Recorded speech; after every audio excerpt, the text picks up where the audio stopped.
ଦୁଇ ଦିନିଆ ଓଡ଼ିଶା ଗସ୍ତରେ ଆସିବେ ରାଷ୍ଟ୍ରପତି। ମୁଖ୍ୟ ସଚିବଙ୍କ ଅଧ୍ୟକ୍ଷତାରେ ରାଜ୍ୟସ୍ତରୀୟ ପ୍ରସ୍ତୁତି ବୈଠକ। ରାଷ୍ଟ୍ରପତି ଦ୍ରୌପଦୀ ମୁର୍ମୁ ଆସନ୍ତା 14 ଓ 15ରେ 2 ଦିନ ପାଇଁ ଓଡ଼ିଶା ଗସ୍ତରେ ଆସିବେ। ରାଷ୍ଟ୍ରପତିଙ୍କ ଏହି 2 ଦିନିଆ ଗସ୍ତ ନେଇ ମୁଖ୍ୟ ଶାସନ ସଚିବ ମନୋଜ ଆହୁଜାଙ୍କ ଅଧ୍ୟକ୍ଷତାରେ ଲୋକସେବା ଭବନରେ ରାଜ୍ୟସ୍ତରୀୟ ପ୍ରସ୍ତୁତି ବୈଠକ ହୋଇଯାଇଛି।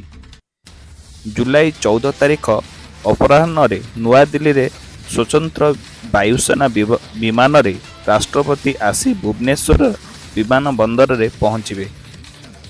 2 ଦିନ ଧରି ଭୁବନେଶ୍ୱର ଓ କଟକରେ ବିଭିନ୍ନ କାର୍ଯ୍ୟକ୍ରମରେ ଯୋଗ ଦେବେ। ଜୁଲାଇ 15 ସନ୍ଧ୍ୟାରେ ରାଷ୍ଟ୍ରପତି ନୂଆଦିଲ୍ଲୀ ଫେରିବେ। 14 ତାରିଖ ସନ୍ଧ୍ୟାରେ ଭୁବନେଶ୍ୱର ଏମ୍ସର 5ମ ସମାବର୍ତ୍ତନ ଉତ୍ସବ ଓ 15 ତାରିଖ ପୂର୍ବାହ୍ନରେ ରେଭେନ୍ସା ବିଶ୍ୱବିଦ୍ୟାଳୟର 13ଶ ବାର୍ଷିକ ସମାବର୍ତ୍ତନ ଉତ୍ସବରେ ରାଷ୍ଟ୍ରପତି ଯୋଗ ଦେବାର କାର୍ଯ୍ୟକ୍ରମ ରହିଛି। ପରେ ସେ କଟକ ରେଭେନ୍ସା ବାଳିକା ଉଚ୍ଚ ବିଦ୍ୟାଳୟର ଉନ୍ନତୀକରଣ କାର୍ଯ୍ୟର ଭିତ୍ତିପ୍ରସ୍ତର ସ୍ଥାପନ କରିବେ।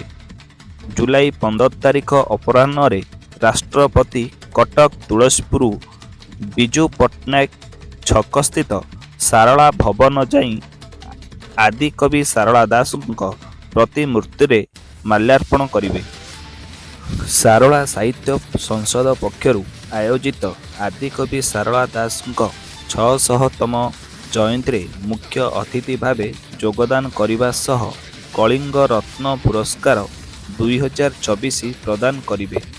ରାଷ୍ଟ୍ରପତିଙ୍କୁ ବିମାନ ବନ୍ଦରରୁ ପାଛୋଟି ଆଣିବା, ପ୍ରତ୍ୟାବର୍ତ୍ତନ ସମୟରେ ମେଲାଣି ଦେବା, ରାଜଭବନରେ ତାଙ୍କର ସାମୟିକ ରହଣି ବ୍ୟବସ୍ଥା, ସୁରକ୍ଷା କାର୍ଯ୍ୟକ୍ରମ ସ୍ଥାନରେ ଅଗ୍ନିଶମ ଓ ନିରବଚ୍ଛିନ୍ନ ବିଦ୍ୟୁତ୍ ଯୋଗାଣ, ସଡ଼କ ପଥରେ ଯାତ୍ରା ସମୟରେ କାର୍ଗେଟ୍ ପ୍ଲାନ୍, ଜରୁରୀକାଳୀନ ସ୍ୱାସ୍ଥ୍ୟ ସେବା, ରାସ୍ତାର ଆବଶ୍ୟକ ମରାମତି ଓ ରକ୍ଷଣାବେକ୍ଷଣ, ରାସ୍ତାର ପରିଷ୍କାର ପରିଚ୍ଛନ୍ନତା ଉପରେ ଆଜିର ବୈଠକରେ ଆଲୋଚନା ହୋଇଛି।